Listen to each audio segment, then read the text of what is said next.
Let's talk about 5 easy ways to give your child a test.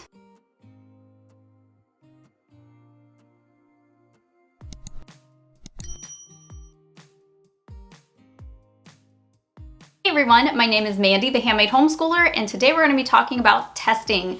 I get asked about giving kids tests a lot, and I'm hoping that this video is going to be really useful for you now and later on in your homeschooling time, because this is going to span a lot of different ages and stages and developmental areas and all kinds of things. So keep that in mind while you're watching this video, that you're going to have to adapt this to your child's age, development range, their grade, and the subject. So be flexible with these. These are just really blanket type of things that you can just use and mold and use however fits your situation. Before I get into the video, make sure that you hit the like and the subscribe button, and down below in the description box, I have a link to our free Facebook group, and I have links to free curriculum also down there. So when we were all in school, there were very few ways that they used to test us and get grades, right? Most of those ways were just pen and paper type of worksheet type tests. Most of those were all closed book, and, we memorized facts, and we, circled things and filled in the blanks and all kinds of things like that. But as homeschoolers, we have a lot more options available, and there's so many things that you can do to test your child. So I just picked out 5 that I thought would be really useful. And of course, they're not limited to these 5. You can do whatever you want. Just know that, there's all different kinds of ways that you can take a grade for your child. So how often you test your child is going to be completely up to you too.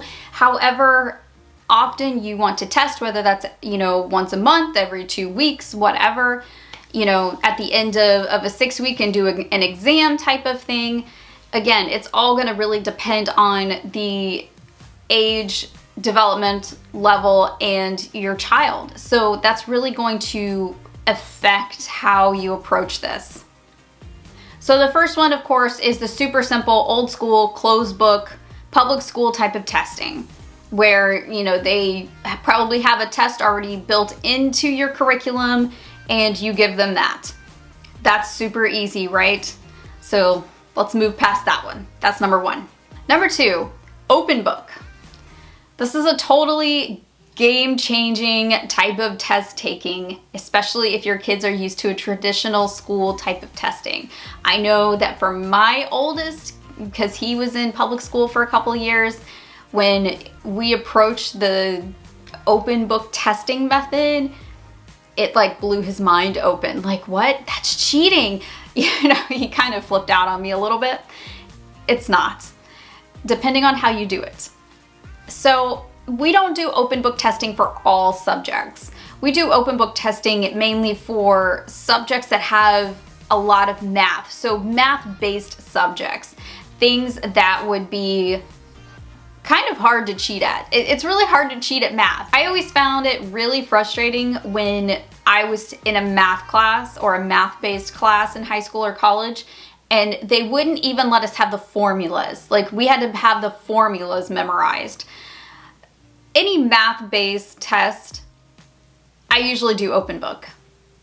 I don't think it's fair, to be honest. I think it's so hard for kids already. A lot of these classes are advanced. You will find that there's a lot of advanced math classes for homeschoolers. Like right now, we're doing apologia chemistry. It's hard. This class is really hard, and there's a lot of formulas and things like that.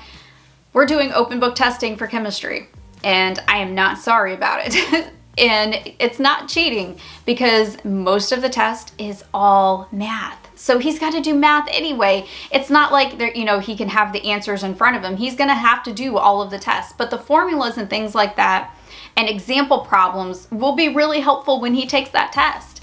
So open book testing is a surprising favorite of ours for those types of subjects. Next, oral presentations. Okay, so this was probably my most loathed type of thing to do in public school and in college, was oral presentations. However, it is good to learn how to speak. speech classes are important. I had to take a speech class for my teaching degree, and it was probably the class that I hated more than any other. I don't speak well in front of people. I know, I'm in front of a camera right now and I'm talking to you guys. I do YouTube for a living. People don't believe me when I tell them I'm actually really shy, and speaking in front of a crowd is actually really hard for me. Learning how to speak and how to speak well is a skill that kids need to learn, even if it's just something that they wrote. And a lot of times giving an oral presentation is a different kind of test grade, but it's one that's more interesting. It's not just like fill in the blank, and you can use this for a lot of different types of subjects like history, English, literature. Those types of subjects do well with oral presentations. And you can really see how well they comprehended the subject with that presentation. So you're really getting not just a report, but you're getting the presentation as well. So you might even want to give 2 different grades for those. So this one kind of goes with the last one. Writing a paper. Writing a paper is another really great test taking skill.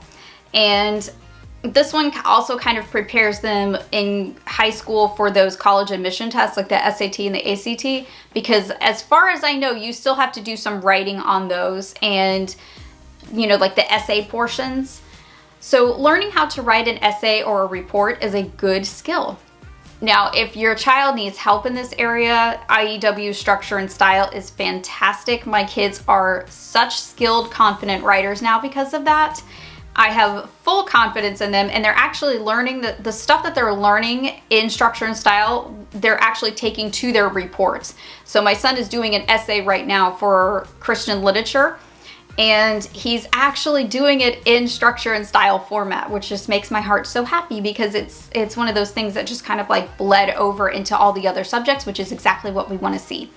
So writing papers is a really good way to see how well they comprehended the material, and it gives them kind of a chance to be creative as well, because you're really going to see those creative writing skills flourish with this. So don't think that tests just have to be fill in the blank, circle the correct answer type of thing.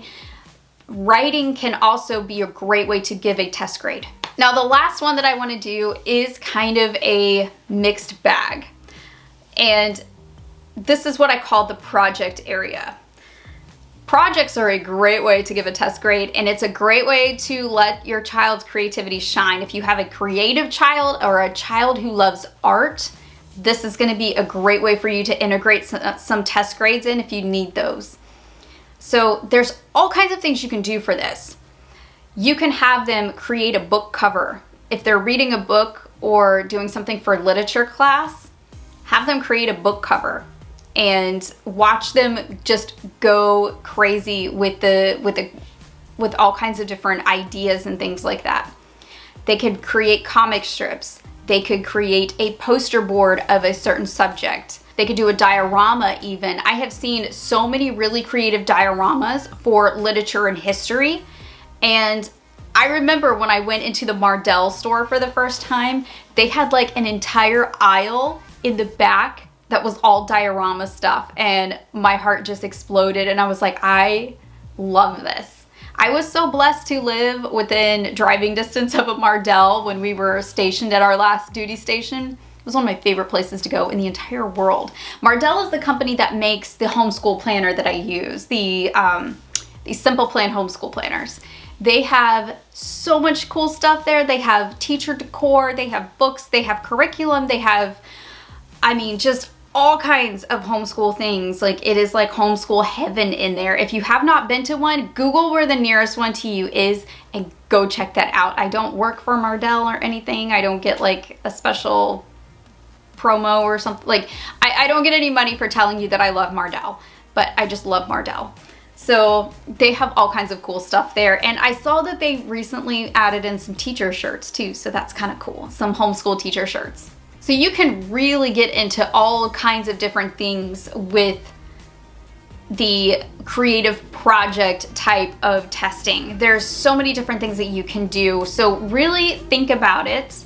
Think about the subject that you're doing and go look on Pinterest. And there's a lot of different things that you can pick out with any subject, and just make it a test grade.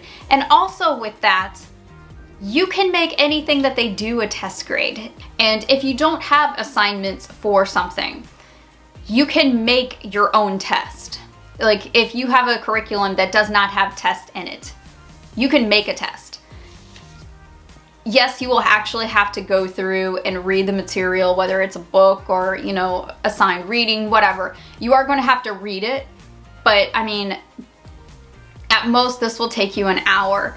Just sit down with the material, write out questions, write out an essay topic, whatever it is, and make that a test. I have worked with curriculum before that did not have built-in tests, and because we have a cover school, I actually have to submit grades.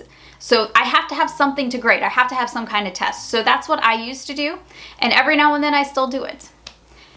So there are options out there, even if you have not seen any tests in your curriculum, or if you bought a curriculum that doesn't have any tests built into it. So I hope this gives you guys some great ideas for how to get creative with test taking and some different options that you can do with your kids. And it really, when you get into the creative project stuff, it really kind of like livens things up for the kids and really helps them be creative. And with the creative stuff, you can actually count it for an art grade too, so keep that in mind.